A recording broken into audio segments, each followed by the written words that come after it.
Let's help set those Week 9 lineups next on Fantasy Baseball Today in 5.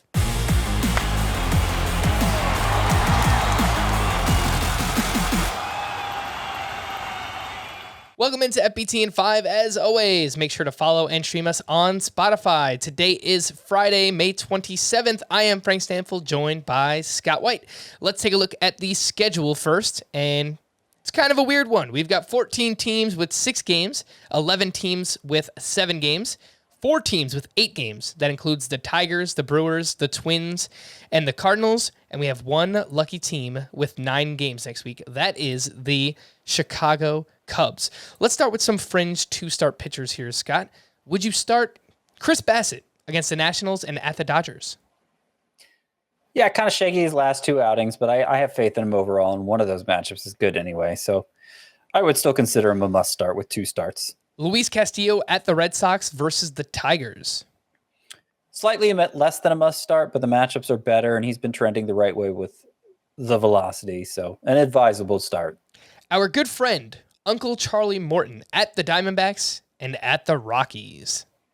No, I want to play it a little more cautiously than this one. I would advise him in points leagues only, where there's a lower threshold to meet, less chance of a bad start doing damage. But yeah, he's kind of fallen off again after looking like he was on the right path. And then, of course, one of those 2 matchups at Coors Field, that's especially dangerous.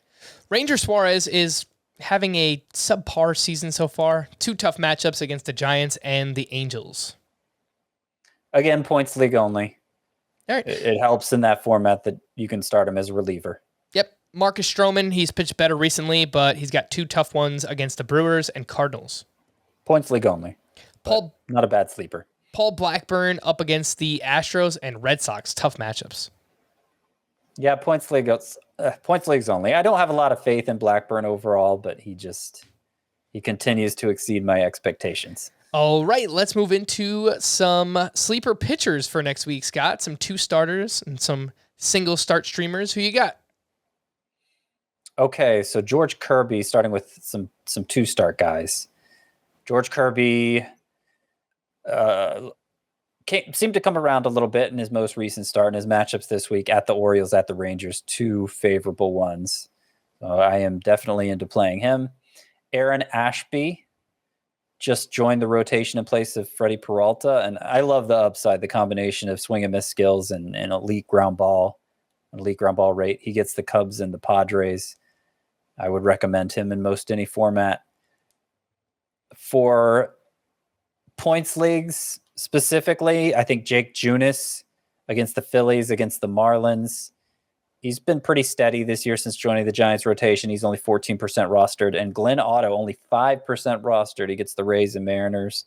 Matchups aren't great, but I think Glenn Otto, the swinging strike rate's pretty good. He's quietly performed well. And I think in points leagues, you could take advantage of this 2-start week. Some 1-start guys. Christian Javier is must start, as far as I'm concerned, especially since his start this week is at Oakland, AAA lineup basically. He looks like he might be on the verge of being one of the biggest breakthrough pitchers this year after the way his last 2 starts have gone.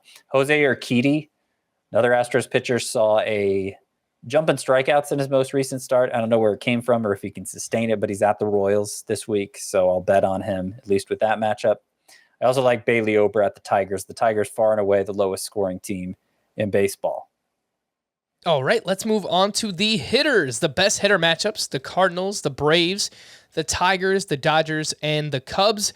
The worst hitter matchups, the White Sox, the Angels, the A's, the Phillies, and the Pirates.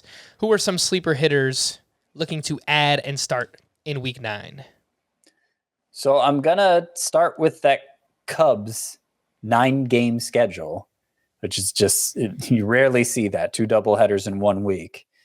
And look, the pitchers they're facing could be better, but I'll go quantity over quality here as far as the matchups go, and recommend guys like Ian Happ, who I always like when the Cubs have a good matchup. Patrick Wisdom has been on a home run binge recently, so I think he's worth keeping active. Frank Schwindel has been heating up, like him too. The Reds aren't among the top 5 matchups there, but really only because they have 6 games in a week where a lot of teams have more. But they're facing some weak pitchers, so Joey Votto, might want to give him another shot. Tommy Pham, who came up big in the 20-run game, his peripherals have looked good all year. Brandon Drury, if you need to go deeper, Tyler Naquin, I think, is a fine option. The Cardinals, you mentioned, have the most favorable matchups of all. So Juan Yepez, you can get him active again. The Rockies have a full week of home games, so Randall Grichuk, Brendan Rodgers, both advisable. And William Contreras, the Braves catcher, who is now spending some time in the outfield and at DH to get his bat in the lineup. I think he's somebody worth starting as well.